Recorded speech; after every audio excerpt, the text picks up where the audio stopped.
Léon Marchand qui sera à la ligne d'eau numéro 3, facilement reconnaissable, vous l'aurez compris, puisque portant le bonnet vert des nageurs du TOEC. Et il aura dans cette finale à ses côtés un Portugais à la 2, José Paulo Lopes et surtout Emilien Matenet donc à la ligne d'eau numéro 4. Clément Bidard sera à la 5.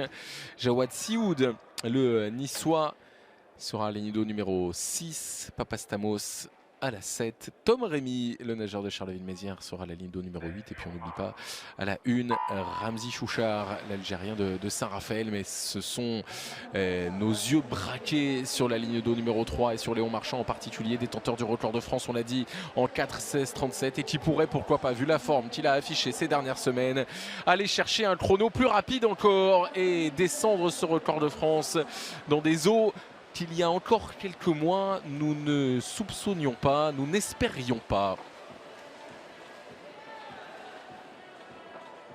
Il va y avoir en tout cas une très belle confrontation entre ces différents nageurs, puisque Emilien Matenet, qui est passé pour la première fois sous les 4:18 ce matin, a montré, s'il n'en avait pas été capable au championnat de France, et bien a montré ici qu'il était capable aussi de nager vite le matin, en allant chercher stand qualif au championnat d'Europe.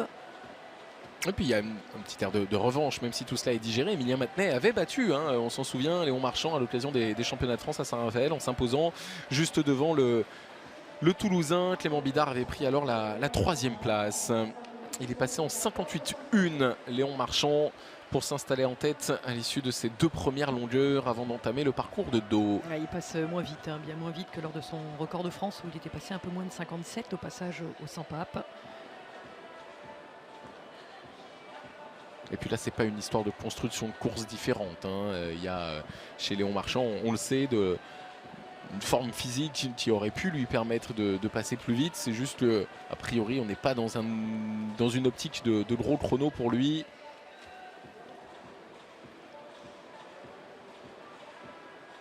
Il est en tête en tout cas et il s'est d'ores et déjà installé devant Emilien Matenet.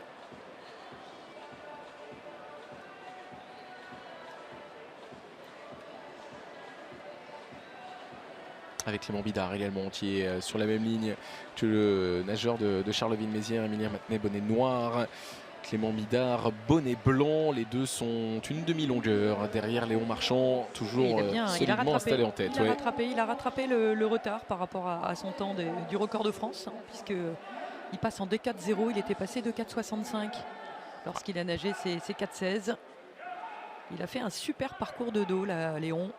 Ouais, c'est presque étonnant d'ailleurs de voir un tel retard comblé par rapport au chrono qu'il avait réalisé sur son parcours de pape. Pour l'instant, Léon Marchand, il est en tête donc devant Clément Bidard en 2e position. Emilien Matenet, pour l'instant, les deux dauphins sont sur la même ligne, mais derrière Léon Marchand, une longueur devant.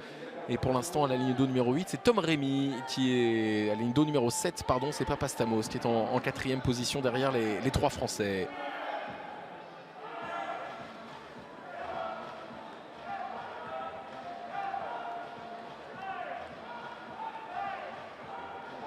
Oh, l'avance de Léon Marchand.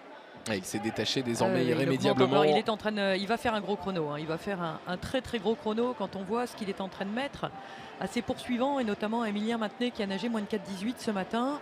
Temps de passage 3,17,39 à l'occasion de son record de France. 1,5 seconde plus rapide Léon Marchand avant d'attaquer ces 2 longueurs de crawl. Les 4,15, ils vont être faits. Ils vont être probablement faits déjà aujourd'hui. Il a construit sa course totalement différemment qu'à l'occasion de son record de France en passant beaucoup moins vite à l'occasion du parcours de Papillon. Et il a profité du dos effectivement et de la brasse pour se détacher totalement. Attention, Emilien Matenet, il est en train de faire une superbe course lui aussi. Mais c'est loin derrière Clément Bidard qui s'est détaché de longueur d'avance par rapport à la concurrence et le chrono à aller chercher. On parle du record de France de 4,16,37 qu'il avait établi il y a 2 ans à Budapest. Léon Marchand est en train de s'inviter dans la cour des grands sur cette distance.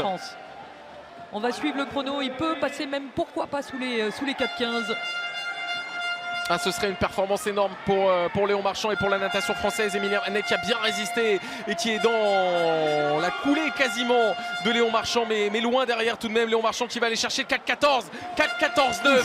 Chrono sous les 4,15 pour Léon Marchand. Record de France de la part du Toulousain qui avait prouvé hier qu'il était dans une forme étincelante.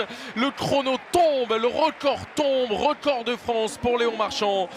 En dessous des 4,15. Ça commence à aller vite, 4,14,97. Ouais, c'est magnifique ce qu'il vient de faire, hein, d'exploser son record de France de plus d'une seconde et demie.